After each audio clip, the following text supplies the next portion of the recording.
Give me 5 minutes. Give me like 2 minutes. Do your thing. I just got in the door and I had to call my daughter to help me get this on. She's not here. Yeah, no problem. Just give me like 3 minutes, okay? We'll just do some talking. Okay. Are those new glasses, by the way? Bye, Shania. Terrible Tim wearing new glasses. Yeah, hey, boxing fans. Oh my God. Hey, fantastic. I'm glad you're here because we just got on. Just give me 5 minutes. No problem. Oh, you want me to wait? No, okay, go do your thing. That'll give us time to do the introduction. Okay. Yes, go ahead. Let's pretend like. Hello, boxing fans around the world. Welcome to another episode of the Friday Night Panel featuring Mike Orr, myself, Graham Boyce, and terrible Tim Witherspoon, who, as you can see, is getting some stuff set up. But in the meantime, it gives us time to just talk about what we were talking about before we went on the air, and that is a pretty decent upcoming fight that all the British fans are really looking forward to, and that's the Leigh Woods Michael Conlan fight happening, if I'm not mistaken. Oh, huge card. Leigh Wood will make the first defense of his WBA featherweight title against the Irish star Michael Conlan at Motorpoint Arena in Nottingham on Saturday, March the 12th. And, our friends from Nottingham, Carl and Andy, have tickets to that fight. They will be sitting ringside there and watching that. That's going to be great, man. Woods, who's 25-2 with 15 knockouts, stopped China's Yukan in the 12th round to claim the WBA world title in a huge upset at the top of the bill on the first week of Matchroom Fight Camp in Brentwood, Essex last July. Leigh, going by Lethal, created history by becoming only the second ever boxer from Nottingham to become a world champion. Following in his footsteps of the former IBF super middleweight ruler, Carl Froch, who was watching on from ringside. Belfast Conlan, who's 16-0 with 8 knockouts, earned the interim WBA featherweight crown by defeating former world champion TJ Donnie on points over 12 rounds in an all-Irish clash as part of this festival. One of Ireland's most successful ever amateurs, 30-year-old Conlan has remained undefeated since joining the pro ranks in March of 2017 following his controversial exit from the Rio 2016 Olympic Games, picking up the WBA and WBO intercontinental titles along the way. Honestly, I'm stoked to see this fight. It's big things over in Nottingham. It's all they're talking about. I know all the British podcasts, they're definitely chatting about this fight. Honestly, I believe in Leigh Wood. I believe Leigh Wood's going to be able to handle this. Leigh Wood's going to be able to take it down. And I'm calling for a 9th round stoppage. That's what I'm thinking that this fight's going to end up being. I think Wood's going to finish it in 9. Conlan is a great fighter. I just don't think he has the power to put Woods away. But it is what it is, man. I'm going with Woods, man, for this one. I don't know what you guys are doing. But also, I'm excited, man, to see Terry Harper back in action. But wait. Before you skip over that fight, what's their records? What's their records, real quick? Leigh Wood and Leigh Wood is sitting right now 25-2-0, and Michael Conlan is 16-0 right now. Okay. Who you picking, Cedric? I am picking. You know what? Even though he's had I wouldn't say, well, he's undefeated, so I can't say disappointing so far. But Mick Conlan, sorry for the background noise, a little renovations going on here. Coming out of the Olympics, there was he had a lot of momentum behind him. Yeah. Thinking there was a little bit more expected of him. I thought he would be a little bit more in popularity at this point of his career, kind of like how Shakur Stevenson is. Still early in his career. Shakur Stevenson only has 14, 15 fights, but he's already known as one of the best fighters in his division. Clearly, right. I thought the way that Mick Conlan came out of the Olympics that he would have that same trajectory or whatever, but it doesn't look like it. But this fight here, Leigh Wood is on a hot streak himself, and I think Mick Conlan realizes that, so I think is going to bring the best out of him. So I'm going to go with Mick Conlan with the upset. I think it's an upset. Who's the favorite in this? Do you know? Woods. I believe Woods the favorite for this one. Favorite. Yeah. I'm gonna call Leigh Woods the favorite. You're calling for the upset. Honestly, if you're calling for the upset, you're saying that it's going to go the distance because I don't believe Conlon has the power to actually put Lee Woods down. To be honest. Okay. Yeah. So you're going to say Conlon on points. I'm saying Lee Wood takes him out in the ninth. Wow. Okay. We'll see. We'll definitely see what happens. But this card, honestly, is the card that we talked about this weekend. Lots of big things on it, man. We got some other people that are going to be great fighters on this card, man. We got Terry Harper back in action. I always like seeing her. She's 11-1-1 right now with 6 KOs. 25-year-old, out of Yorkshire, United Kingdom. She's coming off that loss to Alicia Baumgartner. So that's her. Yeah. Okay, I remember her now. Right. So we're definitely gonna have to see Terry Harper back in action here. This is her first fight back since. So we're looking for big things from Terry Harper. Also on this card, we got some. We got a debut. We got some guys here that are very very low down in the total poll here, just new to the game. Also, Sandy Ryan looking to improve to 4-0. I know we've talked about her. She's taking on Erica Annabella Ferris in a 10-rounder. This one should be good, man. It's definitely a step-up fight for Sandy Ryan. Ferris is 26-5-0, and Sandy Ryan is 3-0, looking to keep her undefeated record and move on to 4-0. Quick question for you before you move on. Quick question for the champ, Tim. Can you hear us? Okay. Could you hear me? Oh, we can't really hear you. Maybe turn up the volume a little bit, or maybe it's just me. Can you guys hear him? Okay. Yeah, I can hear. No, I can hear. I can hear him a tiny bit. He needs to plug in his mic or something. Okay, yeah. We can hear you now. You hear me? So that Terry Harper fight, man, is for the vacant WBA Intercontinental Female Light title. So be on the lookout for that. Also in action, man. Edgar Yarko is back in action against Juan Carlos Ribeiro, and that's for the WBA Intermiddle title. I can't wait to see this, man. I'm excited. We haven't seen this guy in the ring in a while.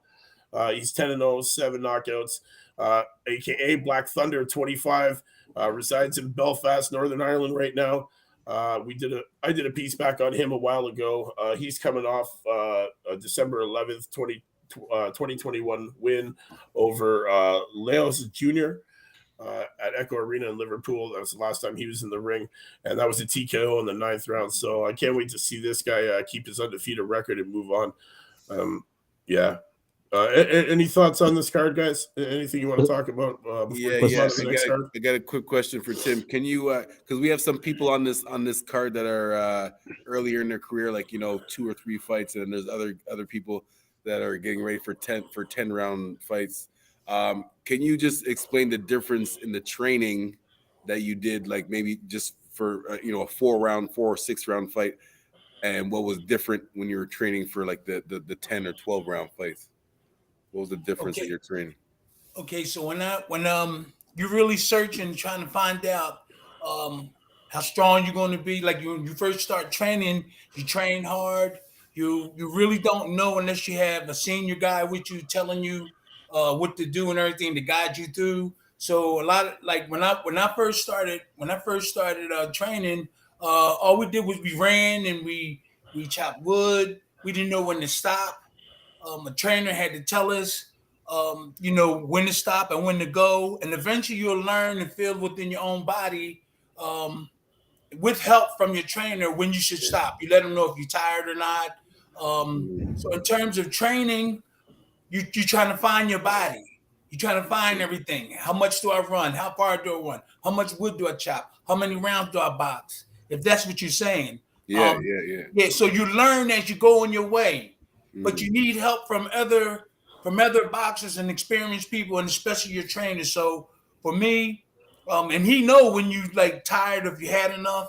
Nowadays you got some sports medicine trainers added on when we didn't have them. We didn't have them, the extra guys that know what they're doing. So I could tell you what I went through. So we learned from other boxers. I learned from the other guys. I sparred with Eddie Mustafa. I sparred with Saad Muhammad. I sparred with Ali. I sparred with Jerry Cooney. And all during the way, I learned little bits and pieces. But even when you get up to the top, you still need some encouragement, whether don't go too much, or don't, or the, just do enough. You So still need that because you want to kill somebody, you want to get in shape, and you forget it. So you need somebody to say that's enough. Just relax. So basically, yeah, you need that extra person, that the coach or another experienced boxer that's been there before to let you know, for this type of fight, this you only need to do this much. You don't want to overtrain yourself, and Right. then when you're getting ready for a 10 rounder, then you could do a little bit of extra, but still cut it off at a certain point because you don't want to Yes. overdo it and Yeah. save some of it for your match. So yeah, thank you. That's very important too. In simple terms, are you Yeah. saying it's like a sprinter versus a marathon? Is that what you're saying? I don't understand. Like it, Well, because there's two different like there's anaerobic and aerobic, like your body goes through like for long distance, when you do your long runs, which helps get off, well, for heavyweights, Yeah, you're you not got to trying to stop lose and then do sprints too. Yes, exactly, because that works like the fast twitch muscles for the quick combinations and stepping to the side and stuff like that, and then the longer runs helps just with the general stamina to be able to last longer. So you need again, just like Tim said, you need that experienced trainer or former boxer that's been there before, that knows that correlation of how much to do of which, whether the long runs or the sprints. But now what's even better, what's incorporated, is regular sports medicine guys is getting into it. Like there's a girl, JoJo Dones, and she does that. She's a sports medicine. She know just how to stop. She know about your diet, and she know about that. But we didn't have that. They even had us not lifting weights, which I wish I would have done, because I didn't lift weights. I didn't really lift a lot of weights. And you see Holyfield and Tyson, all them with the muscles, and and all the old timers, they didn't want you to lift. Yeah, the reason why I believe is because back in the day, like a lot of the old school trainers, they didn't know the stuff that we know now, as far as the proper stretches and exercise, and not just exercise for their muscles, but stretching and mobility to keep your muscles loose. Because the reason why, the biggest misconception why people say boxers shouldn't lift weights, because you lift weights and get big and strong, but then the more you lift, the more stiff you are in your muscles, so you're not as fluid in your punches. So that's why a lot of people said not to lift weights. But if you focus on keeping your muscles loose and flowing, like doing all the stretches before and after, and you stay loose, then you can still, obviously you still have to do it in moderations, because you still have to be aware of your weight class. You ain't trying to lift yourself into a higher weight class. But yeah, so the stretching and mobility. People that went to school for that, so that what makes it much easier now. You got people that went to university that knows how to slow you down, know when to go. Yeah. And I really like that. I really like that. That's there for the boxers instead of doing it the old way. Yeah, you be in shape, exactly. But then you might get fatigued near the end because you didn't do this. But they know exactly how to do it. So I think that was that plus for the boxing industry and all kind of sports. Yes, yeah, exactly. And injuries. Mm-hmm. And injuries. They know, if you get hurt, they know when to stop and go and when to let you go. Exactly. So how's your knee, Tim? How's your knee? I tried to run about 10 minutes ago. I tried to run. I dropped Shania off at my daughter's house. My grandson Demetrius is having a birthday party on tomorrow, so I dropped her off. So I'm free for the night. And so I went and got just a little thing, a little taste. Right? It's a little one, and I was rushing back here. But I tried to run when I came out the store, the wine store. I tried to jog and see how my leg was just now, and I can't really run that long. I can't run; it's really sore, but it's better. I can get up. Last time a couple of days ago, when I get up, I had to go get up like I was 90 years old. Like it was hurting bad, but now getting better. I'm gonna take care of it. So we've covered on the Woods Conlon fight. That's Saturday, guys. For anybody who's out there that's wanting to look at that, man, that's getting underway at 1 p.m. Actually, the prelims, early prelims start at 1 p.m. It is going from 2 to 6. That's Eastern Standard Time. So, guys, if you can find that, go check it out live on DAZN. Tonight in action. We do have ShowBox, the new generation of fighters coming. Here we go, man. Undefeated middleweight prospect Andrea Holmes, who's 11-0 with 5 KOs, and once beaten Vernon Brown, 13-1-1 with 9 KOs. Both made weight a day ahead of their 10-round main event tonight. I can't wait to see this, man. The co-feature pits Luis Acosta, who's 12-0 with 11 KOs, and the power-punching Edwin De Los Santos, who's 13-1 with 12 KOs in an 8-round lightweight bout, plus the 2021 National Golden Gloves champion Giovanni Marquez, the son of former world champion and showbox commentator Raul Marquez, will make his professional debut against Dominican Nelson Morales, who's 2-0 in a 4-round welterweight bout that opens the 3-fight telecast. Raul Marquez will occupy dual roles during this broadcast. First as his son's trainer and cornerman, and then later as an expert analysis alongside his colleagues ringside. And he will be joined by Barry Hopkins calling the action with veteran Concord sports reporter Brian Campbell as well. So this is gonna be an interesting card. I know it's a few matches, but yeah, it should be good, man. Showbox is definitely doing wonders for the new generation. Definitely putting some new fighters out there for us to see and for all the fans out there to see. So, guys, that starts 9:30 Showtime. Make sure you catch that, man. It's a free one. Always great fights end up on Showtime, man, with these young kids going at it. Nice. Go ahead, man. I have a psychology question because I noticed there's a couple of undefeated fighters on this card. Yes. So I'm wondering whether psychology comes into play here. Whether a guy like RJL Holmes, he's 11-0, he's got a 0, and now is he going to be mentally prepared? Luis Acosta, he's 12-0. Are these guys when they go into the ring? Are they going to be? I'm guessing because Tim mentioned earlier the sports medicine side of things. I have to wonder whether they have psychologists now also helping them because their managers and their teams are behind them, want them to maintain that 0. As much as we know it's a learn, not a loss, are they really, really worried, if you will, from a psychological without realizing? You said he had a psychologist. I'm wondering if they do. I'm wondering if they do. They're going too far, if you ask me. Really? All you need is a smart trainer. Now, some people might need some extra help. I wouldn't even advertise it if that was, if somebody needed a psychiatrist. That means that he probably weak and we can get him. I would go right after him if I didn't know he needed that. You got to be strong when you get in that ring. You got to be positive.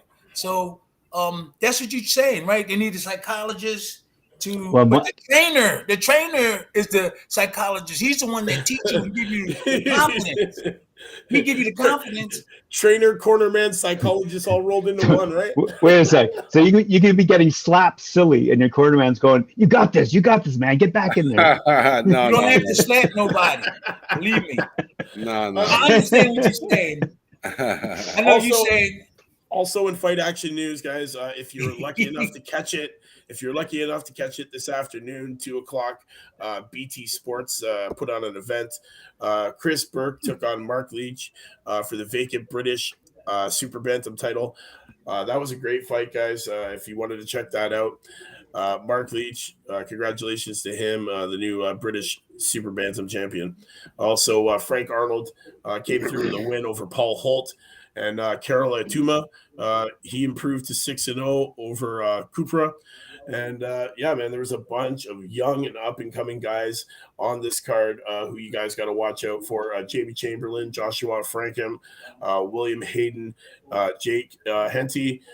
All these guys, man, young, hungry, undefeated, up-and-comers, man. And you know what? They all improved their record today by an extra win.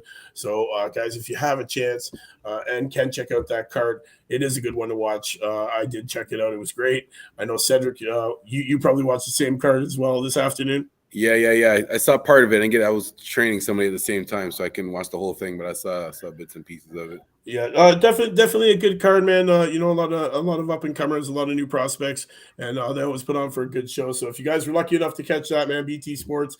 If not, I'm sure you can search it. It should be on YouTube, man, free for you to guys see. So that's all the fight action happening this weekend, really, man. And now we just got all this news. Honestly, Virgil Ortiz Jr. versus. Wait! Before we get into the news, I want to go back to what Graham said about. Okay. The psychologist. You're a psychologist. Well, no, I And you think mentioned Carl Fratch's name. I had an experience with him. I could tell you if you want to know. yeah, It was yeah. serious. Right after, don't forget it. Okay. What I think Graham was just asking is the mentality of going into the ring as an undefeated fighter. Obviously, you want to maintain that. So I'm just assuming I didn't fight pro, A just lot of amateur. pressure.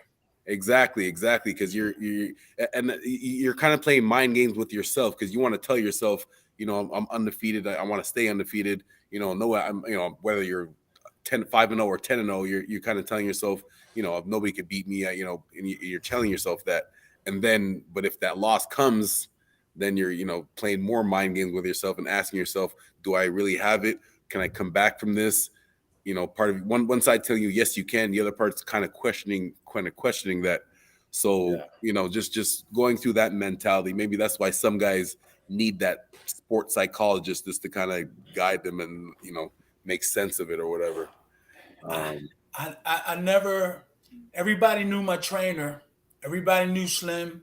They respected him. Even Kronk Jim. Emmanuel Stewart. Mm-hmm. He respected him a whole lot, and I was like shocked at that. I seen him, and he was listening to him. But I do believe it comes from the how you get trained and taught, your confidence. There's boxers that get in the ring don't even care about what we talking about. They're gonna get in there and try to knock their man out, and don't worry about what you just was saying. Yeah, Am I gonna lose? I'm gonna do this. Why is he worrying about that if he got the skills and a good trainer behind him? If you lose, you lost because the other guy did a better job than you. But that slows you down when you think, oh, am I gonna do this? Am I gonna do that? No, train hard, and you as a team with your trainer, just go ahead in there and try to execute. If you don't win, it's because they did a better plan than you. But all that psychology stuff, I think that's a little bit, maybe it's good for some people, but I didn't need it. I believed in my trainer. When they said you're going to fight Larry Holmes, I told Don King, hey, that's a little too soon. My trainer said, Tim, you're going to kick his ass. And I said, no, Slim said you're going to kick his ass. I said, okay.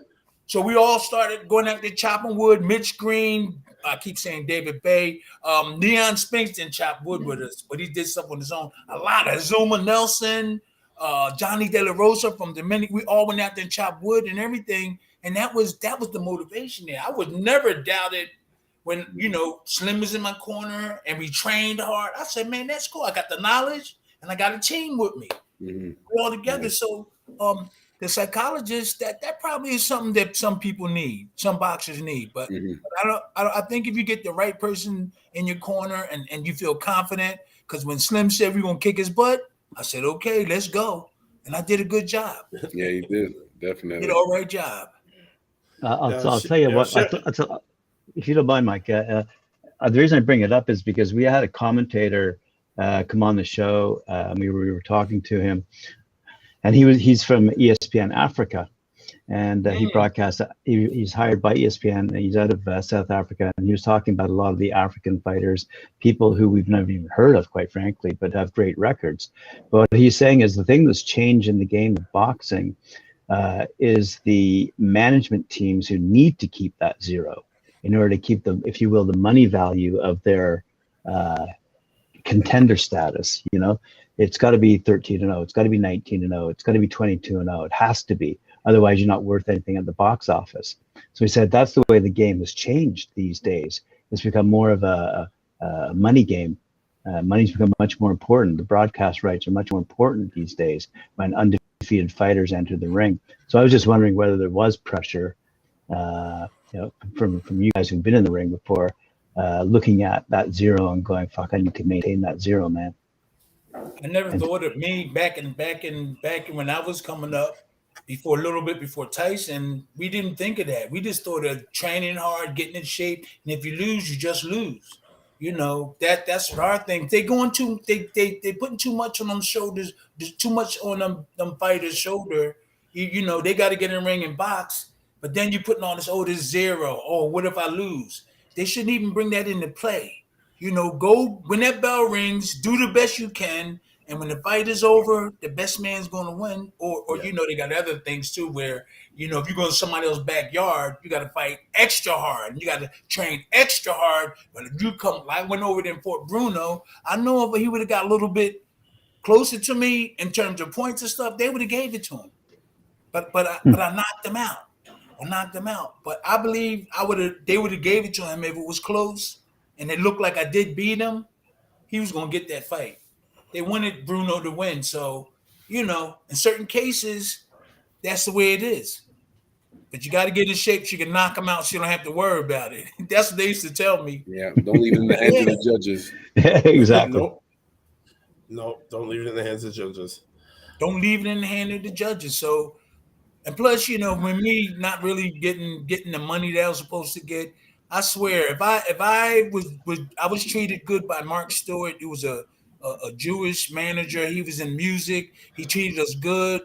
He got us cars. He put us in the apartment building with his musicians. We were being respected good. Then they got in trouble. Then I went with another guy. We was okay. Then I went with Dennis Rappaport. He was beautiful.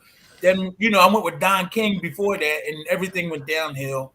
But then when we went with Dennis Rappaport, because he remembered me from sparring with Jerry Cooney, I did really good. So he accepted me. He took me in after I left Don and treated me good. I was a bruised, and I didn't even appreciate.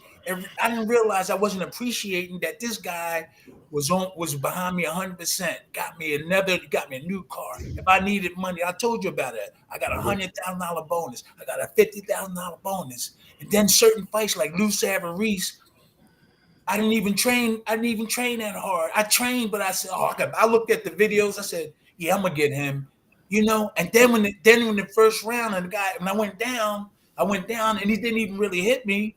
And he got up and they stopped it. And I was like, oh, that's cool. I'm getting money, and then I'm gonna leave. That's messed up. That's messed up. I felt bad about Dennis Rappaport because he put his heart into it. And Lou Savarese said to me after the fight, we was in the ring, he said, man, I know if this was your day, you would have knocked me out. And I was like, I didn't even care when he said that. I was like, okay. And go out and have fun. And later on, I felt bad about it because Dennis Hart was in it. Dennis Rappaport, who was Cooney's manager. And as of today, I'm still friends with him.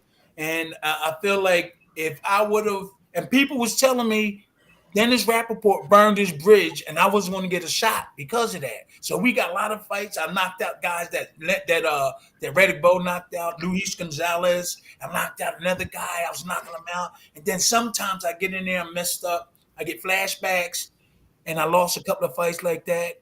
And then I was like, man, I messed up. I apologized to Dennis Rappaport. I apologized to him, and I said, man, I'm sorry, man.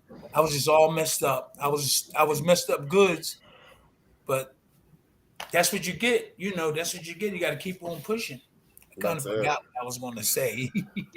So what are you guys' thoughts on Anthony Joshua declaring Angel Fernandez as his new head trainer? I've been trying to get the job. Who is Angel Fernandez? Yeah, who does he coach? I mean, good question. Super good question. Fernandez, right? It's a shame because a lot of managers and promoters in my time, if you didn't do the right thing, they didn't wait as long as Joshua did. If they saw Dante Wilder straight away, they would have straight away. If they saw the way Joshua in my era, they would not hesitate. No, let's get somebody in here. He can stay around us, but he's not going to be the main guy. But nowadays, like you just was talking about, money, championships, it's about all that type of stuff. It's about making the millions. They don't even care. They won't call Big Tim. They won't call Terrible Tim the guy that's got a good defense, I could get him in there. They don't want to. Why? I'm not going to say the guy is a bad guy because I love everybody. You know, Sanchez guy. I know for a fact I could get Joshua together. I know I can get Dante Wilder's the easiest one because he don't really know as much as the rest. Dante to stand there with his hands like this, and then he throw good shots and he hit you with the right hand. And 90% of the guys he fought, I said this before, and I'm not disrespecting him. I love him. They wouldn't let us fight him. They wouldn't let me fight him. They wouldn't let Ray Mercer. 90% of the guys that Wilder fought, what are their names? I'm not disrespecting them. The commission would not let us fight them. And that's what I said, whoa. That's why he got all those knockouts. But he does, you got to give him the credit. He do got a strong right hand, and he had knocked your behind out. But what about his opponents? You never heard of them.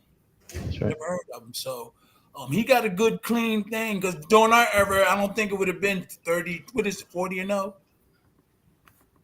I don't think he would have. No, he has 2 losses now, right? So like 40. He's got 2 losses. But I don't think he would have made it during our era, getting all those knockouts. He probably did real good. And a lot of the boxers had good skills. Most of them had good skills and stuff. And I'm not downing them. They getting this guy, get the champ. Get the champ. I don't want to be in the corner. Just let me help you show some stuff. Let them guys stay in the corner. It's a shame.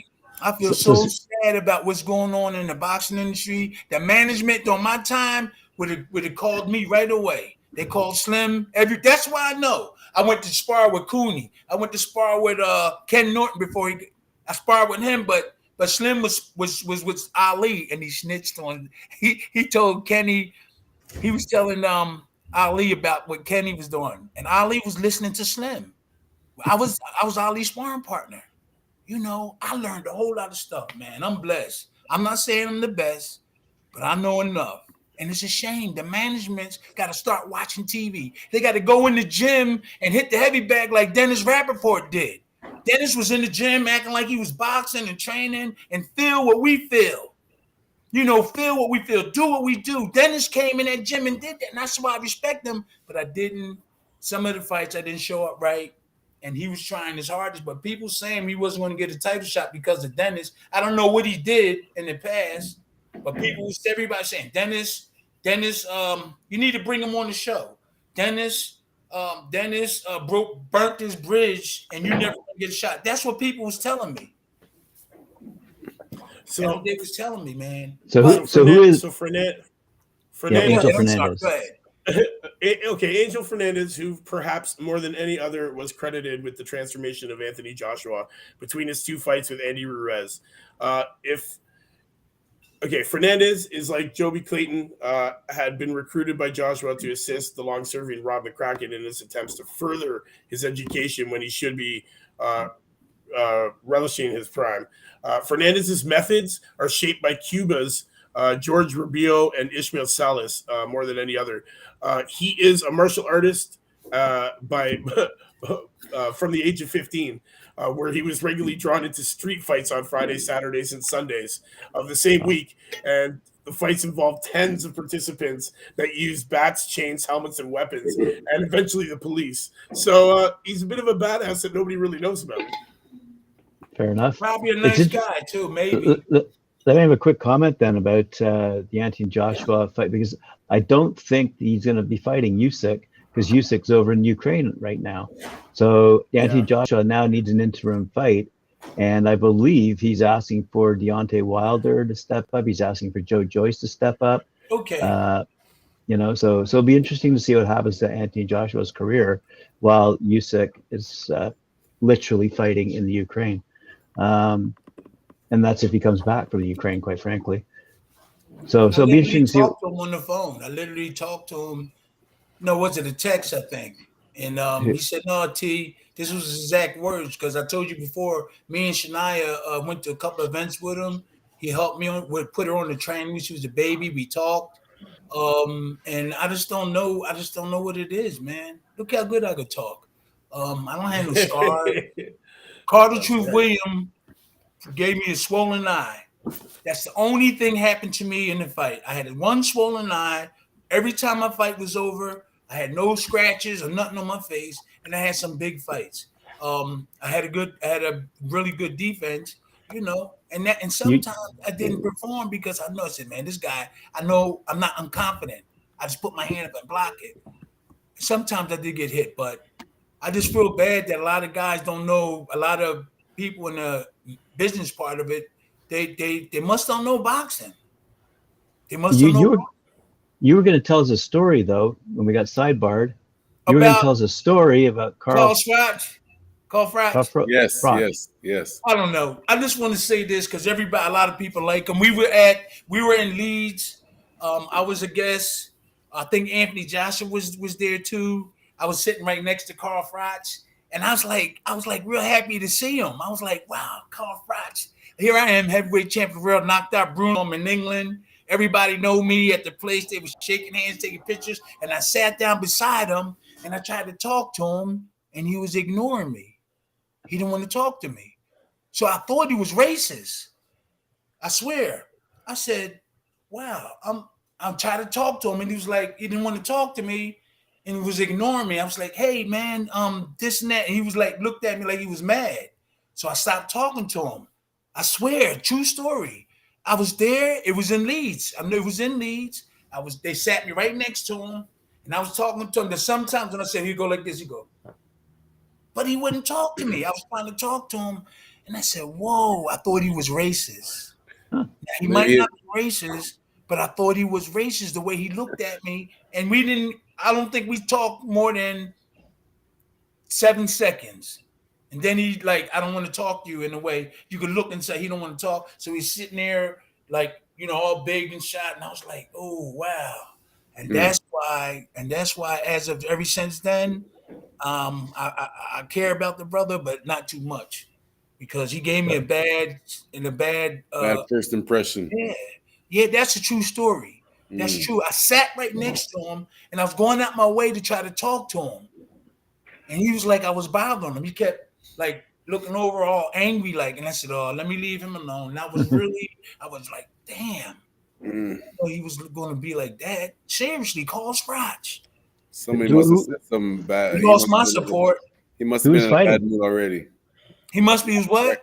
He must have been in a bad mood already. Didn't recognize. I don't care what bad move I'm in. I'm never going to treat anybody. My mom, I don't want nobody to call my mom and say Tim. Right? Tim was nasty to me. I want them to tell my mom that Tim did a good job. He was nice. And that's all I want. And my people, my family, my friends that know me, I want to keep on spreading love. And I would never, and I really didn't talk to too many people about when he did that to me. And he might have forgot. But I sat right next to him. They sat right next to him. And I was trying to hold a conversation. He was looking at me all nasty and mean, like, leave me alone. So I stopped. I told some people that I was like, dang, okay.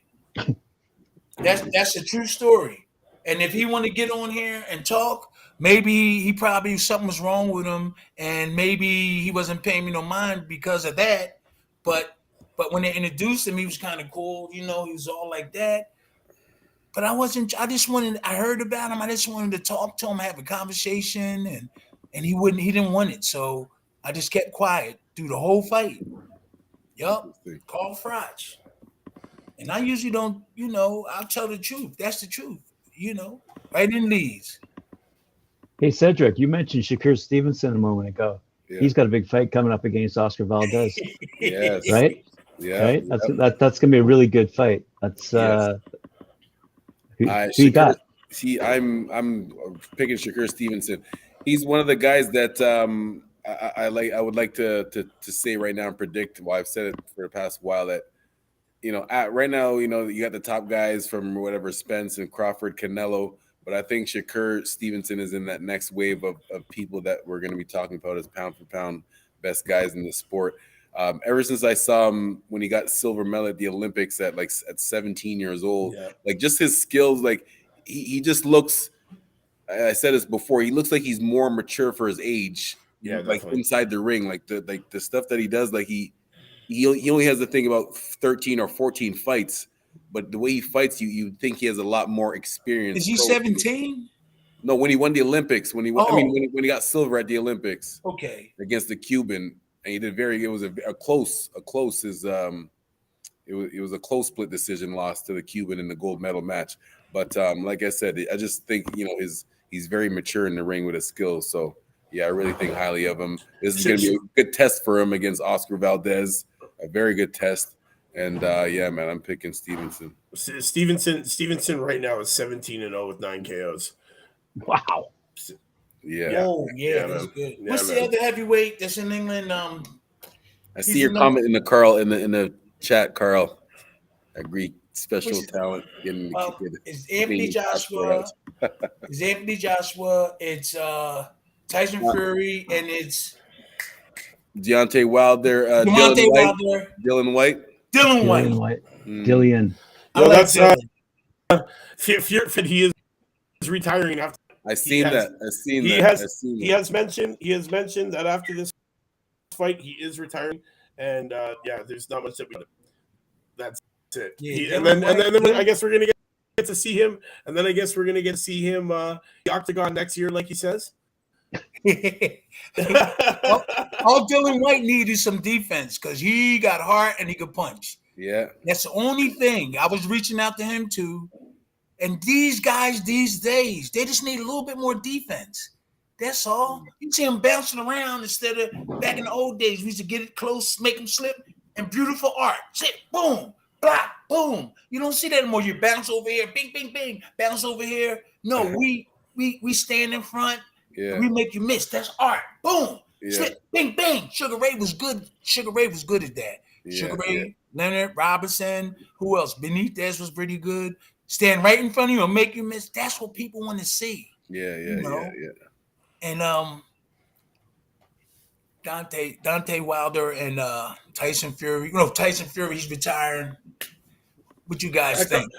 Carl doesn't want to believe it. Carl doesn't believe it. He will not retire. But listen, I saw an interview earlier with him. Yes, he says he is retiring. He's got but a lot of boxers say they retire. But he's undefeated. He's undefeated.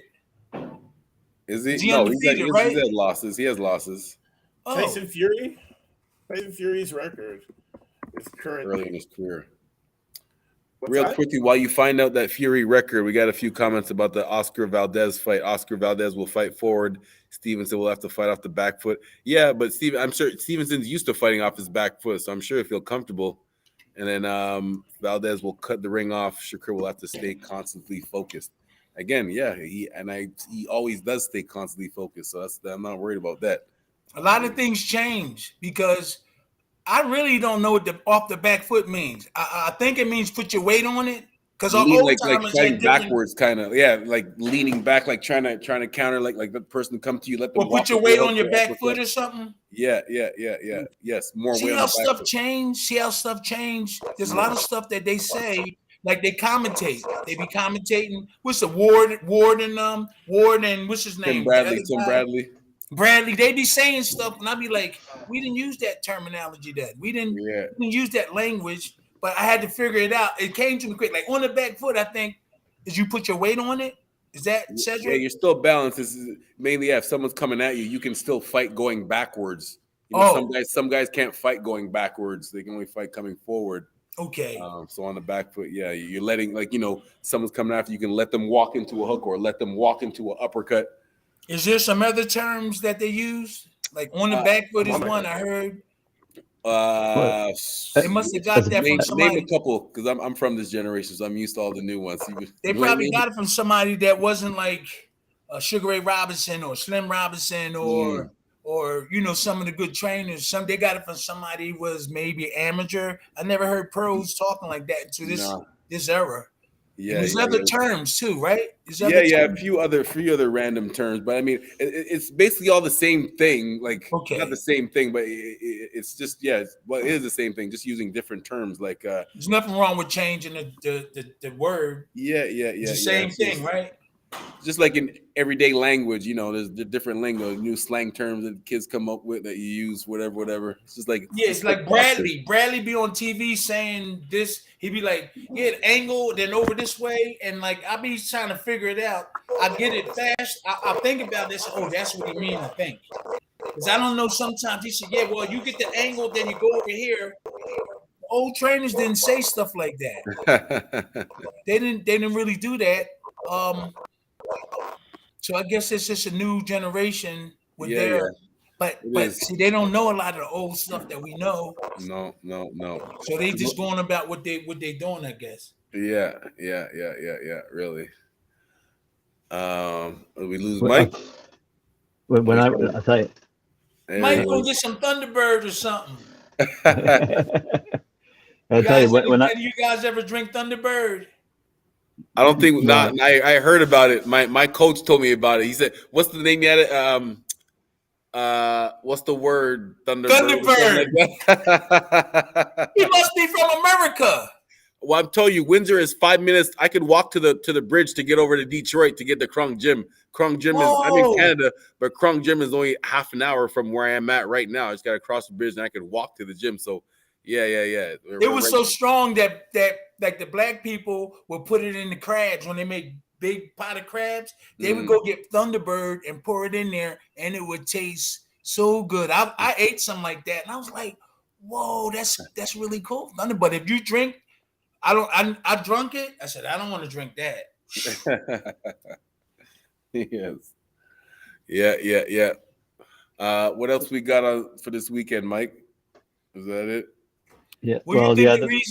think the reason why that Anthony, like I contacted him, what do you think the reason he might not want a guy like me or a guy that know that what do you think it is?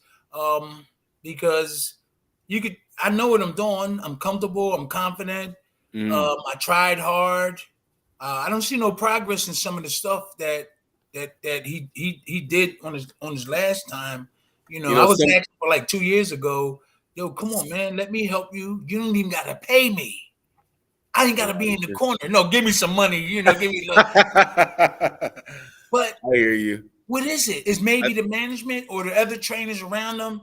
Because he don't listen. If he knew, he would do it, but he doesn't have the knowledge. Like Dante Wilder. I asked him when I did the fight. I asked him, like I was working with Talk Sports, and I asked him, is he qualified? But he's not. You could tell in his skills. How you don't know who to pick? That's the only thing I was trying to tell Dante is, look, do you think you qualified to get another trainer, to hire another trainer or whatever? And he really is not, because he don't have skills. So he wouldn't know who to pick. And I think Joshua is in the same situation, and the people that's around him. I hope he win. But he can win easier and more confident if he gets some people in there that know what they're really doing. And we could teach them anything they want to know, but if they don't execute when they get in the ring, it ain't no good. You could right. If you teach your guy and he don't execute, we both lose. Yeah, exactly. I don't care what you teach him. Mm-hmm. Right.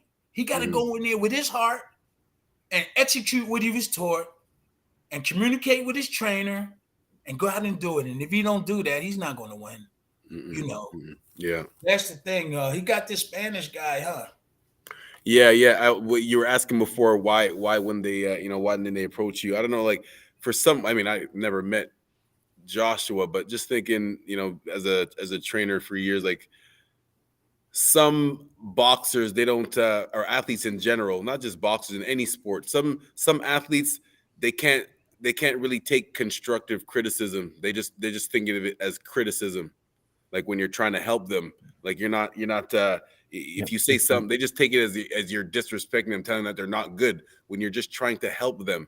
But some guys, they're so sensitive that their ego, that as soon as you say something like, hey, maybe you should just try this, they just look at it as a negative way, like you're attacking them, instead of taking it as a constructive criticism, something that's going to help you. So maybe they seen you talk and thought like, oh no, he's just going to tell me what to do and not let me do what I want. But that's what trainers are supposed to do. Well, how is he going to do what he want if he don't know what he's doing? Exactly. You see what I'm saying? You said he just want to do what he want to do.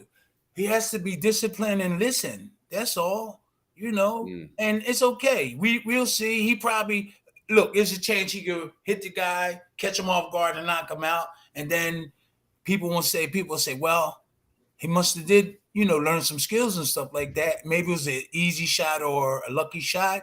But you really got to get taught some stuff in order to have that confidence and defense and stuff. Because he should look at those guys. Wilder went down. Fury went down. Joshua went down. Dylan White went down. Look at our era. You didn't see too many going down. All those champions went down a couple of times. A lot of boxers are lacking defense nowadays. They lacking that old time of stuff. Keep your hands up. Catch the punch. Fire in there. Catch a punch. Fire. You know, they bouncing around like lighter weights. They bouncing around like Anthony Joshua, what he did with that fight, and his trainer told him hit and don't be hit was the dumbest thing in the world to do. All you had to do was stand in front of him, get the defense tight, and execute. Bouncing around. You're talking about the Usyk fight? You're talking about when he lost to Usyk? That was really well, he was a southpaw. I'm talking about when he lost to also he bounced around like hit and don't be hit. Somebody told him hit and don't be hit. Which one was that? The one where McCracken was on with him? I forget the name of his coach. That was a bad strategy. He needs somebody to make him stay in that pocket, catch the punch, lift weights, loosen up, chop, hit the hammer so he can catch the punch. They won't hurt. And he can fire back, stay in that pocket, and keep the defense. The fans are going to love it. The fans are going to love it. You standing there, slip, boom, bam, instead of moving around. Tim, that was awful for somebody to do him, to tell him to do that, and it made him look bad when he needed somebody to make him stand in there. You know, stand in that pocket, make him miss. You know? That was really. I felt bad when that fight. I felt bad, even though he didn't want me to be involved with him. I still was rooting for him. I even was rooting for Dante Wilder because he the one that don't know as much as the rest of them. He's got that right hand, and Fury moves around with his hands down too. So, Tim, what do you think? What do you think would happen between Usyk and Fury? We got a little back and forth in the chat here between Bon Kiki and Carl in the chat about Usyk and Fury. I think that it is a little different when you fight southpaws, and if you don't have somebody in your corner that really that experience. I sparred with a southpaw like a year, 2 years when I first started, and I learned. I think it's going to be difficult. Now, Fury will get off the canvas and try to knock you out. He got plenty of heart. He'll get up. He'll find a way to win. I think that Fury won't move around. He'll step right to Youssef and bang him. Youssef's hands was dropping. Every time he threw it, he dropped them. He's like, boom, boom, boom. Man, you can't do that with me. You can't do that with me. If you watch the fight, that fight was easy. I feel bad for the people, and I don't care if they criticize me. I look at that fight, and I was like, it was so easy, man. It was so easy. Because every time Youssef would jab, you drop his hands. Boom, boom, and drop them, then put them up. Drop them, and then put them up. All Joshua had to do was counter. Catch, counter. Catch, counter. But wasn't he bouncing around a lot? He was bouncing around. Usyk was as the lighter guy. I personally think highly of Usyk. I think he's a good boxer. He won. I think he was along the same path as Evander Holyfield as far as winning a gold medal. Well, I'm saying, just saying the path. Just look, he won a gold medal at the Olympics. He cleared out the cruiserweight division, and now he's moving up to the heavyweight division. His career's not done yet. I understand you talked about the things the little weaknesses that he was doing, but his career's not done yet. Well, hopefully it's not done yet. He got a little serious situation over in his country right now. Yeah, but if he does come back, I think he still has time to get better. Maybe it's because I'm not saying like I'm the best in the world, because I'm not.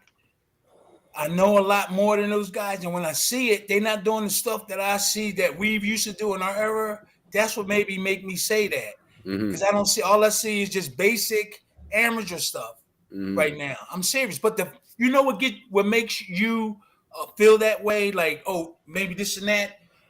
It's because the hoopla, the people screaming. You forget about the skills. You start enjoying the fight instead of the skills. I sit back and be watching the skills because I was in fights.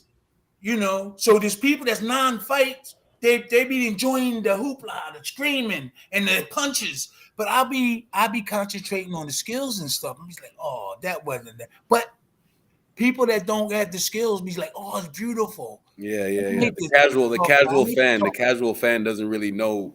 It's hard, and the other thing hard, like, it's one thing to watch and study the sport for years, but Tim, it's another thing to be actually in the ring doing it. It's a little different perspective that you see that you get in there that a lot of people don't get to see. So sometimes when you're saying something and some people don't get it, that might be the reason why. Because it's one thing to be on the outside and watch it, but sometimes there's certain things that you would only really understand being in the moment. In that, Well, would you agree with that? It's like just real quick, just like the Dante Wilder and Tyson fight. Everybody loved it. I loved it, but I was disappointed. Like I told you before, you Dante Wilder like this. Come on, you see them guys coming like this. You see them slipping, digging in there. You didn't see Dante. You see him doing this. That's the only thing that really upset me. Dante was hitting like this sometimes. Yeah. And in his defense, he had defense. He's walking around like this with his arms like that. You guys seen it? His arms, your arms supposed to be like this or like this. His was all awkward. And when he threw punches, he was like, sometimes. Swimming. And so that's really upsetting me. I really wanted him to do really good and Tyson Fury to have good fights. But the average person that don't really know the boxing loved it. I loved it. But I was disappointed about the skills, and it made Dante Wilder to me look bad. Tim Witherspoon criticizing me for that or something. I just was only telling you how it is. I love them brothers. I love them. Dante, you seen them doing like this? You supposed to take your time and set it up. Bing bang. But that's what I was saying to you before, right? You were trying to help him, but he just took it as you were attacking him and said, "Oh, Tim's just hating." That's the problem with the lot of fighters these days. They're too sensitive, man. Too sensitive. I just listen. You know what my trainer told me, Slim? He said, when you go to another gym, Tim, and I told this to Franklin, that guy that I'm training and that's from London. He's 4-0 with one knockout. He's going to come over in a couple of weeks. Mike, you know about him, right? Yeah. Franklin. So a trainer told me when you go places, don't be disrespecting nobody. If they tell you something, just act like you're doing it and let it go in one ear and out the other. So my trainer Slim said, don't disrespect nobody. If those trainers try to tell you something, he said, just go ahead. And if I'm not there, he said, just go ahead and do it. Don't disrespect nobody. He said, just let it go in one ear and out the other. Do what he's saying. Wait till I come back and stuff like that. So that's what I tell a lot of boxers. So Franklin said, when I go to this guy was telling me to do this and that, I said, don't worry about that. Just listen to him and see if it works for you. And when you come around me, we're going to work on some stuff. But don't say nothing to him like negative stuff, because that's not going to be good for you. People want to say, oh, he's this guy talk nasty to me, this and that. You don't want to do that. So it worked. When the guys tell me stuff, I just said, okay, boom, boom, boom. But when Slim came around, I did the stuff. I did it, So that's how you do it. And, that's how I did it. Yeah, that makes sense. To your point, I told Franklin to do that, and he said, it went pretty good. So to your point earlier, and what Cedric was saying, what was resonating with me was what we call the intangibles in the sport. And that is when a fighter is knocked off his game or his game plan. And that happened in the Tyson Fury Deontay Wilder fight. You could see that the game plan fell apart for both of them. And that's because of these intangibles. These are two human beings at the end of the day. No matter how much training they go through, at the end of the day, when you're in the midst of a fight, you might lose control. And I think that's what was happening. But you're going to lose control, but you're going to use the same skills that you was taught. So if I'm a doctor and I don't know how to do this, but I'm going to just try to get you to understand it. and this is one of the ways you operate. No, I ain't going to be able to do that. Let me say this. If I know how to do stuff, you're going to see me doing that stuff. If I know how to throw that overhand right, I'm not going to throw nothing else. And then the overhand right and come with the left hook, I'm going to exactly do that. So these guys, Dante was doing all kind of weird stuff, and so was Tyson Fury. At certain times, he had to throw punches in whatever position he was in. He had to throw it. But I'm just saying, is a blueprint. Like you get trained, right hand, left hook, boom, boom, boom. But when they was doing all that other stuff, I'm just saying, like you said that. I was just saying Tyson Fury was dropping his hands in the middle of a very critical fight. And I'm saying to myself, wait a sec. anybody think he had trained. him. I think he knew he had him. That's when he did that. Go ahead. No. I'm just saying from the casual observer's perspective, those are one of the intangibles that you have to look out for. So when Tyson Fury's dropping his mitts, is he really trained to do that, or is he trained to keep his hands up? You see what I'm saying? Oh, he's trained to keep his hands up. That's what I'm saying. But I think he had that feeling that he had Dante. Oh, that's what I'm thinking. He had that feeling, and then he started getting it good, and he knew it was only that. It ain't gonna be that long before he can get him. That's just my thinking, Hey, does anyone these days do the wind up? Actually, like Ali, like that. Honestly, I'm pretty sure I sent you guys a video on Instagram of a guy that I found doing that in the ring. Really? Yeah, you know what? I will search it again because I did find it. But he was doing the Harlem Shake, and then he goes, huh? And then hits him with the other hand and drops the guy. I'll have to find the video. Who was that? Wow. I can't remember. It was somewhere in my searches. I'll find the video. I'll send it to you guys so you can see it. The guy does a little bit of Harlem shaking, and then he does the old wind up, and then he hits the guy with a stiff left, man, and just drops. Love it. Like totally like out of the movies kind of thing, like comical way, man. It was pretty funny. I'll find the video. I'll send it to you guys. We'll even post it on Talkin Fight so you guys can see it, man. It'll be great. I just want to say that I love everybody. The boxing game. Yeah, man. When I be commenting, I'm not trying to hurt nobody. I don't think I know for a fact I don't know everything, but I did have a good trainer that taught me enough to see a lot of other guys and maybe see some of their mistakes. And I'm not gonna lie, I don't know everything, but I think I did a good job. But my business part wasn't in good shape. Like when my business wasn't taken care of. So and that caused me not to train good. It wasn't focused, but on some of the fights that I was focused and I knew I seen daylight, I did train. I looked pretty good doing it. But most of my career, my head wasn't right. I think I would have did really good if I didn't get ripped off and things like that. And a lot of people around the world, a lot of people want to be a part of you. You had to choose your friends. It was really hell for me. I'm not blaming on them. I had a great journey. Even though it was negative, the negative part, look today. I'm here talking to y'all guys on a podcast. I'm doing podcasts.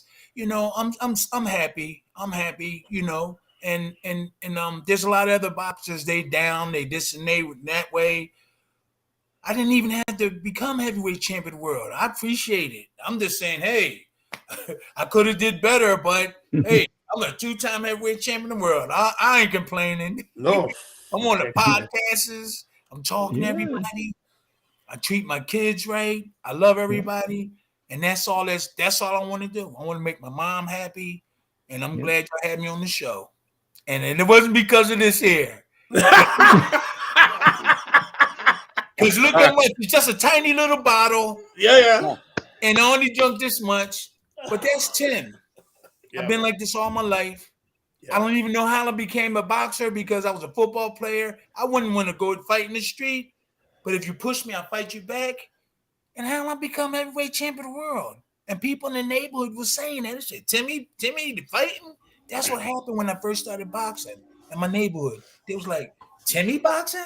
I had other brothers too. Anthony, 14-0 with 14 knockouts. My brother Ralph, 6'5".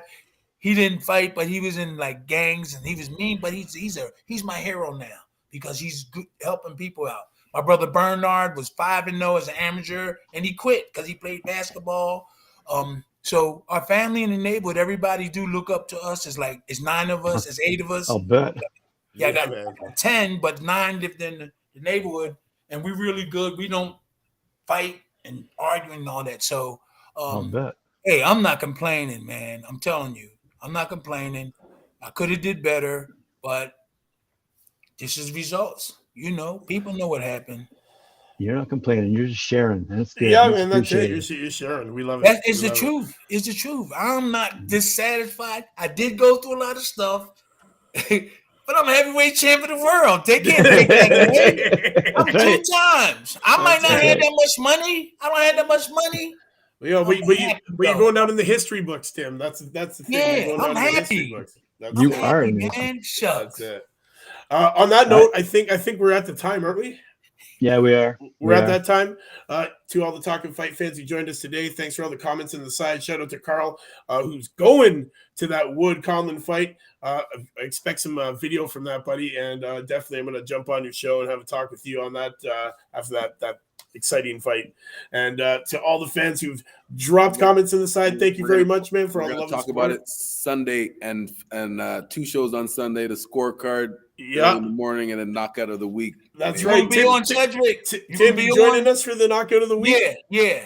Excellent. Yeah. So, guys, you know what it is, man. The Friday night panel coming to you live at 7 with my man, Tim Witherspoon, Cedric Ben in the den, Graham Voice, the voice, and Mike Orr from Mike Orr F4.